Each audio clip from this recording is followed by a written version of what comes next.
नहमदुहु व नुसल्ली अला रसूलिहिल करीम। मेरे पिछले बयान सांसों का रहस्य में हमने नेजल साइकिल और दाएं और बाएं नथुने से सांस लेने के प्रभावों का विस्तृत विश्लेषण किया था। आज के इस बयान में मैं बताऊंगा कि सोलार और लूनार चैनलों को कैसे संतुलित किया जाए। आइए अपने आज के विषय को समझने के लिए कुछ स्टैटिस्टिक्स पर नजर डालते हैं। एक प्रयोग में पाया गया कि 260 लोगों में से 154 लोग कि जो सांस का प्रमुख प्रवाह था वो दाएं नथुने से था, तो इन्हें एक ग्रुप में रखा गया और 106 लोग जो बचे हुए थे उनकी सांसों का जो प्रमुख प्रवाह था वो बाएं नथुने से था, तो इन्हें एक दूसरे ग्रुप में रखा गया।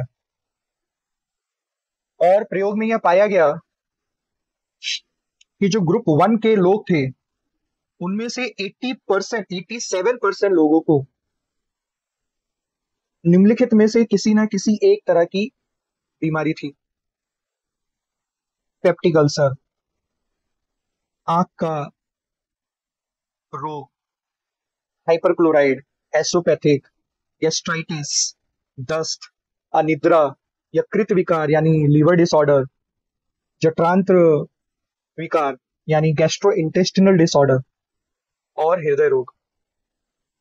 इसी तरह से जो ग्रुप 2 के लोग थे उनमें से तो 92% लोगों के पास किसी ना किसी एक बीमारी का अस्तित्व पाया गया, जैसे भूख न लगना, तपेदिक यानी ट्यूबरक्लोसिस, एलर्जी, सांस से जुड़ी बीमारियां जैसे घड़घड़ाहट और ब्रोंकाइटिस, एस्थमा। बाएं या दाएं नथुने में प्रमुख प्रवाह के कारण बीमारियों से पीड़ित लोगों का जो प्रतिशत है वो बहुत ज्यादा है।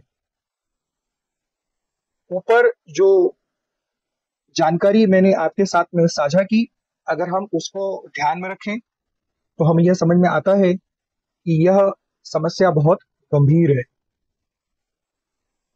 तो आखिरकार इस समस्या का समाधान क्या है? तो पहला समाधान यही है कि जब हमें पता चले कि हमें ऐसी कोई बीमारी है तो हम उसकी दवा लें, और उन दवाओं के खुद के बहुत अधिक ज्यादा दुष्प्रभाव हैं और जिसकी वजह से हम अपनी स्थिति को और खराब कर लें।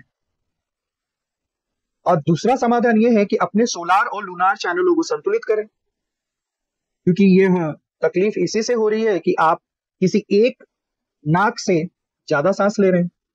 तो अगर आप इसे संतुलित कर लेते हैं तो पूरे जीवन के लिए आप स्वस्थ रहेंगे। मैं चिकित्सा विज्ञान यानी मेडिकल फील्ड के खिलाफ नहीं हूं, लेकिन नियमित रूप से दवाओं का सेवन करना अच्छा ख्याल नहीं है। चूंकि मैं चिकित्सक यानी डॉक्टर नहीं हूं तो मैं किसी भी दवा की सिफारिश नहीं करूंगा।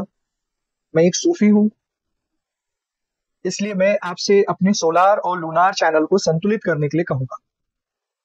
आइए देखें सोलार और लूनार चैनलों को कैसे संतुलित करते हैं। स्टेप नंबर 1, शांति से कहीं ऐसी जगह बैठे जहां आपको किसी काम पर अपना ध्यान देने की जरूरत नहीं है। स्टेप नंबर 2, अपने दाहिने हाथ को अपनी नाक के पास लाएं और तर्जनी और मध्यमा को रास्ते से हटा दें। इन्हें हम तर्जनी और मध्यमा कहते हैं, इन्हें रास्ते से आप हटा दें, मतलब पहली और दूसरी उंगली। अपने अंगूठे को अपनी दाहिनी नथुने पर रखें। स्टेप नंबर 3, इस नथुने को ढककर अपनी आंख बंद करें और अपने बाएं नथुने से पूरी सांस धीरे धीरे छोड़ दें, इस तरह से। स्टेप नंबर 4, एक बार जब आप पूरी सांस छोड़ते हैं तो अपने दाहिने नथुने को छोड़ दें और अपनी अनामिका को बाईं नासिका पर रखें। ये चौथी उंगली हमारी अनामिका है। तो अब हमें क्या करना है? चौथे स्टेप में अंगूठे को हटा लेना है, अनामिका को बाएं नथुने पे रख देना है। पांचवा स्टेप, दाहिनी ओर से गहरी और धीरे धीरे सांस लें। सुनिश्चित करें कि आपकी सांस शांत और निरंतर है। छठा स्टेप, एक बार जब आप पूरी तरह से सांस ले लें तो अपने दाहिने नथुने से छोड़ें। सातवां स्टेप, अपनी अनामिका को छोड़ दें और अपने दाहिने नथुने को अपने अंगूठे से फिर से बंद कर लें। पूरी तरह से सांस लें और अपने बाएं नथुने से पूरी तरह से सांस छोड़ें।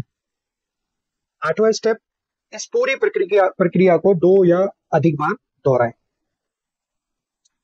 अब इसमें आपको याद रखना है कि अंगूठे से आपकी दाहिने नथुने को बंद करना है, अनामिका से अपने बाएं नथुने को बंद करना है। पहली बार जब आप इसे शुरू करें, यानी जब भी आप दिन में पहली मर्तबा ये करते हैं, तो जो पहली सांस आपको करनी है उसमें आपको क्या ध्यान रखना है कि अंगूठे से दाहिनी नासिका को बंद करें और पूरी सांस आप बाईं नासिका से बाहर निकाल दें। उसके बाद अनामिका से बाएं नथुने को बंद करें और दाएं नथुने से आप सांस धीरे धीरे अंदर लें और फिर दाएं नथुने से ही सांस को आप बाहर निकालें। फिर अंगूठे से दाएं नथुने को बंद करें, बाएं नथुने से सांस अंदर लें धीरे धीरे और बाएं नथुने से ही सांस को धीरे धीरे बाहर निकालें। ध्यान रहे, जिस नथुने से आप सांस अंदर लेंगे उसी नथुने से आपको सांस को बाहर निकालना है। सिर्फ पहली बार में आपको दाएं नथुने को बंद रखना है और बाएं नथुने से पूरी सांस को बाहर निकाल देना। ऐसे तो इसका अभ्यास कोई भी आम आदमी कर सकता है, आध्यात्मिक होना कोई अनिवार्य नहीं है। लेकिन अगर आप आध्यात्मिक हैं और आपको ध्यान में कठिनाई हो रही है तो इस बात की बहुत अधिक संभावना है कि आपके चैनल असंतुलित है। आप अपने चैनलों को संतुलित करने के लिए ऊपर जो मैंने तकनीक समझाई है उसका इस्तेमाल कर सकते हैं और आसानी से ध्यान की अवस्था में प्रवेश कर सकते हैं। आप इस सांस की तकनीक, जिसे वैकल्पिक नासिका छिद्र, इंग्लिश में ऑल्टरनेट ब्रीदिंग टेक्निक कहा जाता है, वो थोड़े समय के लिए कर सकते हैं। शोध से पता चलता है कि 10 मिनट तक अभ्यास करने से अधिक लाभ होता है, यानी आप रोज इसका कम से कम 10 मिनट अभ्यास कर सकते हैं। भोजन करने के तुरंत बाद, जब आप गाड़ी चला रहे हो, मशीन चला रहे हो कोई, या कुछ और ऐसा काम कर रहे हो जिसमें आपको ध्यान केंद्रित करने की आवश्यकता होती है, तब यह तकनीक का इस्तेमाल ना करें, यानी इस तरह से आप सांस ना लें।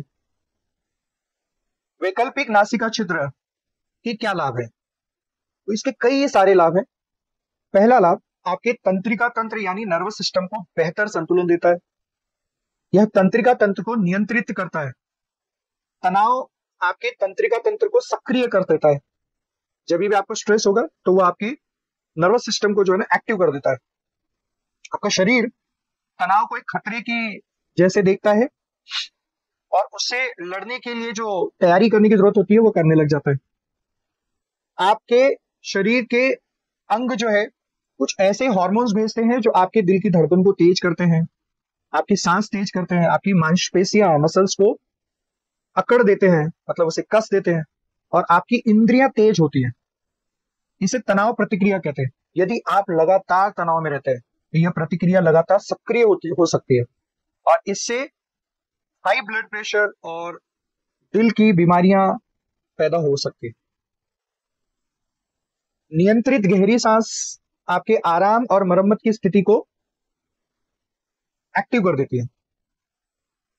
यह आपके शरीर के लिए गहरा आराम है जो इसे ठीक करने की अनुमति देता है। यानी जब भी आप गहरी सांस की यह तकनीक का इस्तेमाल करते हैं तो आपका शरीर आपके शरीर में इस तरीके से काम शुरू होता है कि आप जो है ना विश्राम की अवस्था में चले जाते हैं, जिसकी वजह से जो है आपके हार्मोन्स और आपका ब्लड प्रेशर, आपकी हार्ट बीट सब नॉर्मल और कंट्रोल में होने लग जाती है। अगर इसका नियमित अभ्यास करें तो वैकल्पिक नथुने से सांस लेने से आपके तंत्रिका तंत्र में बेहतर संतुलन आ जा सकता है और समय के साथ तनाव प्रतिक्रिया और गतिविधि कम हो सकती है। दूसरा फायदा, यह रक्तचाप को कम करता है। गहरी सांस और वैकल्पिक नासिका से सांस लेने से आपके दिल की धड़कन धीमी हो जाती है और आपका रक्तचाप यानी ब्लड प्रेशर कम हो जाता है। तीसरा फायदा, यह सांस लेने में सुधार करता है। ऑल्टरनेट नेजल ब्रीदिंग विशेष रूप से आपको बेहतर सांस लेने में मदद करता है। शोध में पाया गया है कि 1 महीने के अभ्यास में लोगों में ऑक्सीजन का प्रवाह बेहतर था। और जो लोग अधिक मात्रा में सांस छोड़ते हैं उनके फेफड़े स्वस्थ होते हैं। लेकिन आप अधिक मात्रा में श्वास कब छोड़ेंगे? जब आप अधिक मात्रा में श्वास लेंगे। तो इसलिए यह तकनीक बहुत कारगर है। चौथा फायदा, वैकल्पिक नासिका से सांस लेने से आपके फेफड़ों की मांसपेशियां मजबूत हो सकती है। यानी गहरे सांस लेने से आपके फेफड़ों से बलगम जैसे जो लिक्विड है, सेमी लिक्विड होते हैं जो, वह साफ हो जाते हैं, जिससे आपके फेफड़ों में अधिक हवा के लिए जगह बन जाती है। इससे आपको बेहतर सांस लेने में मदद मिल सकती है। यह अर्ली ब्रोंकाइटिस और क्रॉनिक ऑब्स्ट्रक्टिव पल्मोनरी डिजीज, जिसे शॉर्ट में सीओपीडी भी कहा जाता है, के लिए बहुत ही मददगार है। पांचवा फायदा, यह भय यानी डर और चिंता को कम करता है। जो उथली तेज सांस लेने से आपके मस्तिष्क के कुछ हिस्से आपकी भावनाओं के लिए जिम्मेदार होते हैं। जब आप तेजी से सांस लेते हैं तो वो आपकी भावनाओं पे असर करता है। जब आप सांस उथली या तेज होती है आपकी, तो आपको गुस्सा, चिंता या डर महसूस हो सकता है। जबकि ऑल्टरनेट ब्रीदिंग टेक्निक आपको गहरी सांस लेने के लिए प्रेरित करती है, जिससे आपके मस्तिष्क के विभिन्न हिस्से जुड़ सकते हैं, जो आपको अधिक जागरूक बनाते हैं या आपकी भावनाओं को प्रबंधित यानी मैनेज करते हैं और आपकी चिंता को कम करने में आपकी मदद कर सकते हैं। छठवां फायदा, गहरी सांस लेने से आपके रक्त में लैक्टेट का स्तर भी कम हो जाता है, जो पैनिक अटैक से जुड़ा हो सकता है। सातवां फायदा, आम आदमी के लिए दाएं और बाएं नथुने से सांस लेने की अवधि को संतुलित करने में मदद करता है, और यह संतुलन हमें कई बीमारियों से छुटकारा पाने में मदद करता है। इन बीमारियों के नाम के बारे में हमने वीडियो के स्टार्ट में ऑलरेडी सुना है। आठवां फायदा, अगर व्यक्ति आध्यात्मिक है तो उसके सोलार और लूनार चैनलों को संतुलित करने में मदद करता है, और यह संतुलन सेंट्रल चैनल का द्वार खोलता है। अब आपकी जीवन ऊर्जा सेंट्रल चैनल में प्रवेश करने के लिए तैयार है। ये सब खास खास फायदे हैं। आमतौर पर तो कई और बहुत सारे फायदे हैं इसके। अब एक सवाल आता है कि क्या ऑल्टरनेट नोस्ट्रल ब्रीदिंग के कुछ दुष्प्रभाव भी है? तो अधिकांश लोगों के लिए यह सुरक्षित है। हालांकि ऐसे हल्के व्यायाम आपकी सांस लेने में मदद कर सकते हैं। अगर आपको अस्थमा या सीओपीडी जैसी फेफड़ों की तकलीफ है तो आपको गहरी सांस लेने में मुश्किल हो सकती है। अभ्यास के माध्यम से अपना समय धीरे धीरे बढ़ाएं। मतलब आप पहले दिन ही ये ना कोशिश करें कि आप एकदम लंबी सांस लेना शुरू कर दें। अगर आपको फेफड़ों की तकलीफ है तो आप धीरे धीरे समय को बढ़ाते चले जाएं, धीरे धीरे सांस को लंबा करते चले जाएं। अगर आप इनहेलर का उपयोग करते हैं तो उसे अपने नजदीक रखें ताकि जरूरत पड़ने पर आप उसका इस्तेमाल कर सकें। इस तकनीक का अभ्यास करते समय आपकी सांस आसान, कोमल और धीमी होनी चाहिए। तो बहुत तेजी से, बहुत हार्श और बहुत तकलीफ देके सांस नहीं लेना, बहुत आराम से, सुकून से सांसें लेनी। अपनी सांस को मजबूर ना करें या तेजी से ना चलाएं। ज्यादातर लोग वैकल्पिक नासिका छिद्र यानी ऑल्टरनेट नोस्ट्रल ब्रीदिंग से घर पर आराम से सांस लेने का अभ्यास कर सकते हैं। यदि आपको कोई स्वास्थ्य स्थिति है यानी कोई बीमारी है, कोई तकलीफ है, तो इस अभ्यास को शुरू करने से पहले जो आपके श्वसन चिकित्सक यानी जो आपके सांस के जो डॉक्टर है, आप एक बार उनसे जरूर परामर्श ले लें। यदि आपको इनमें से कोई भी लक्षण है तो सांस लेने का अभ्यास बंद कर दें और डॉक्टर से जरूर मिलें। जैसे सांस लेने में तकलीफ हो रही है, सीने में दर्द हो रहा है, बेहोशी हो रही है या उल्टी हो रही है, और इसके साथ में अगर चक्कर आते हैं। यह वीडियो आम लोगों और आध्यात्मिक लोगों दोनों के लिए मददगार है। अगर आपको ध्यान के लिए सही समय तय करने और सेंट्रल चैनल में आसानी से प्रवेश करने में मदद चाहिए तो यह वीडियो आपकी जरूर मदद करेगा। तो बने रहें और नए वीडियो अपडेट प्राप्त करने के लिए चैनल को जरूर सब्सक्राइब करें। सभी सूचनाएं समय पर प्राप्त करने के लिए घंटी के बटन को दबाएं। और आज का बयान यहीं पे खत्म करना चाहूंगा। वमा अलैना इल्लल बलाग।